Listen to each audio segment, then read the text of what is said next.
Hey guys, Ben from KCT, aka Mr. Regret Life Decisions. Not really.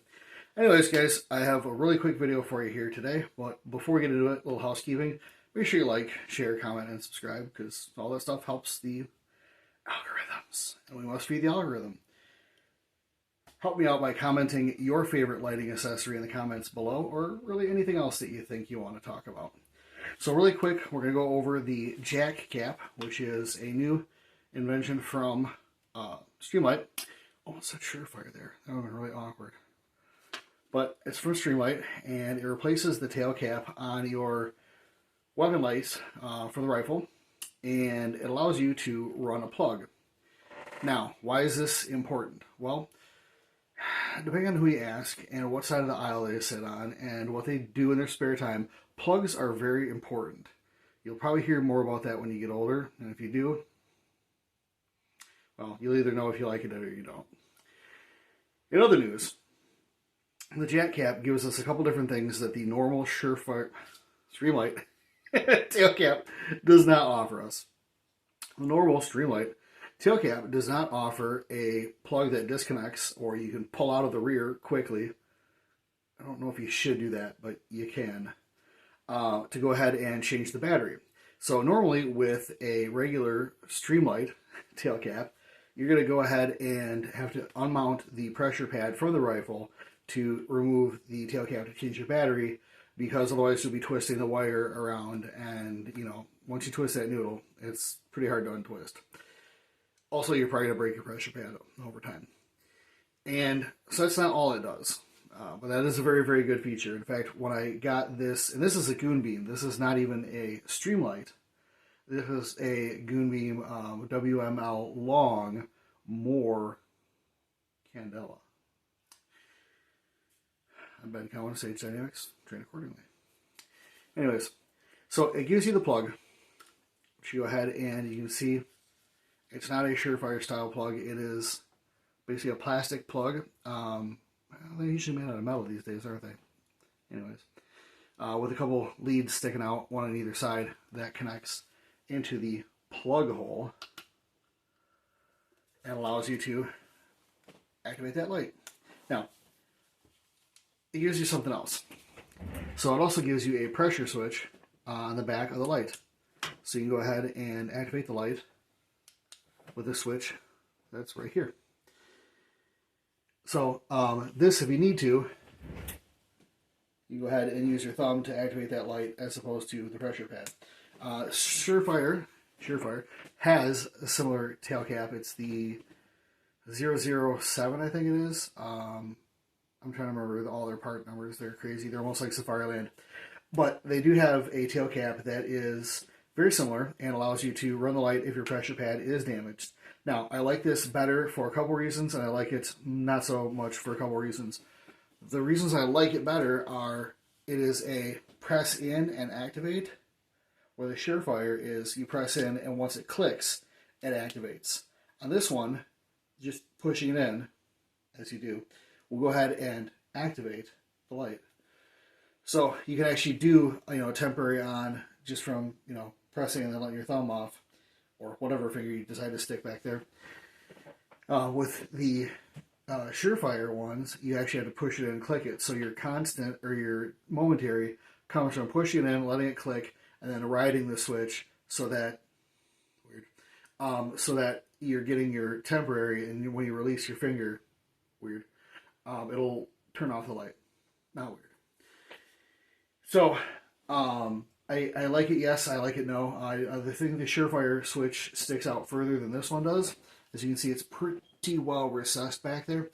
And like many things that are recessed in the rear, it can be harder to get to with your thumb, which could be important depending on, your circumstances.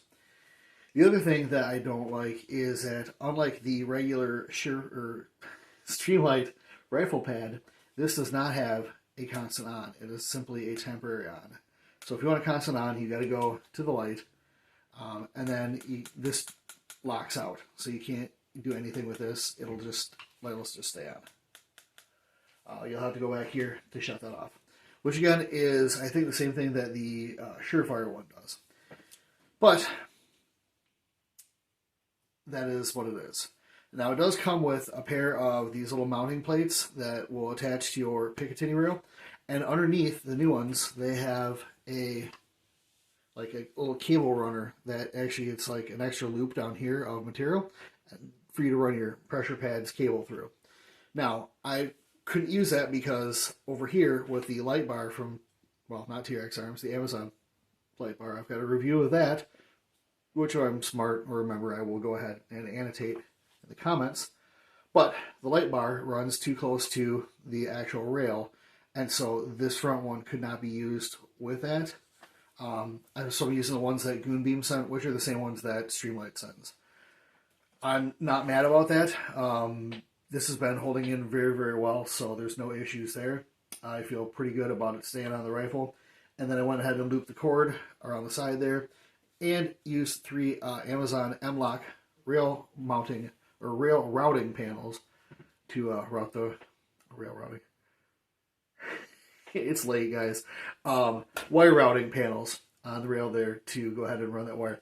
And these are awesome. I will have to do a review on those at some point here. The Magpul ones suck. The WCKs are whack as fuck. They're terrible. I love Magpul. I'm a Magpul fanboy. Spooner is that. But they just, it's awful. Their WCKs are just terrible. They just slide around on the rails. They want to pop off. They're chunky as fuck. They stick out. They're not ergonomic. I just don't like them whatsoever. So, anyways, off topic there. But, so now, if I want to go ahead and replace my battery, all I do is unhook the plug from the jack cap, unscrew my jack cap, and voila. Now, it would be really cool if the jack cap had functionality for things like the Surefire pressure pads. But, you know, competition between the two is probably a good thing. They just do their own thing. I also wish that this had a way that I could orient it better, because orientation is important, especially nowadays. And so that I could have it oriented like this with the button to activate the light closer to the rail. Because if you see there, I'm pushing it, it doesn't do anything. I push the pressure pad, it doesn't do anything. It's too far out of connection for that. Now it goes. Now it's good. So, I mean, I can run it up here, and it is a shielded button, as you can see there. So that is recessed and shielded by this little raised material area there. So yeah, you have to go further back with it. You have to lock it in all the way, really, to ensure reliable operation of the light. So I wish that like this was the canvas on like a rotating head, and also weird. You know, so I could spin that around and be able to stick my thumb in there when I felt like it. But I understand why they couldn't do that, because not everybody likes their thumb where I want to put my thumb, and you know, frankly, that's okay. So, what do I think about it? I mean, I spent almost as much on the cap and the pressure pad as I did the light. That's not true. I spent about half.